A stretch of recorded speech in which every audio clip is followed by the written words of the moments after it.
ஒரு பெரியவர் பூனையை தத்தெடுக்க வீட்டுக்கு வராரு. ஆனால் அங்கே ஒரே ஒரு கருப்பு பூனை மட்டும்தான் மிச்சம் இருக்கு.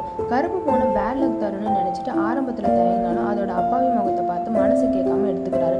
அப்போ வீட்டு பக்கத்தில் வந்ததும் பூனை மியான்னு கத்துது. அப்போ ஒரு கொடை பறந்து வந்து வண்டியில் மாட்டிக்குது. அப்போ திடீர்னு பயங்கரமான மழையும் பெய்ய ஆரம்பிச்சிடுது. ஸோ அந்த கொடையில இவங்க நினையாம வந்து சேர்ந்துடுறாங்க. வீட்டு பில்டிங்க்கு வந்ததும் லிஃப்ட் ரிப்பேர் போட்டிருக்கு. இவ்வளோ படிக்கட்டு ஏறி போகணும்னு யோசிச்சுட்டு இருக்கும்போது பூனை மியான்னு கத்துது. உடனே லிஃப்ட் மிஷின் ரிப்பேர் வேலையை முடிச்சிடுறாரு. வீட்டுக்கு வந்ததும் இந்த பூனைக்குட்டியை ஒரு டப்பால விற்கிறாரு. அப்பவும் மியான்னு பண்ணுது. அடியில் இந்த பேப்பரில் new year bumper lottery ad பார்த்ததும் உடனே அந்த லாட்ரியை வாங்க கிளம்பிடுறாரு. போகிற வழியில் அந்த பூனை திரும்பவும் கத்துது. டக்குன்னு நின்றுட்டு பார்த்துட்டு இருக்கும்போது முன்னாடி ஒரு பெரிய கிறிஸ்மஸ் ட்ரீ கீழே விழுந்துருது.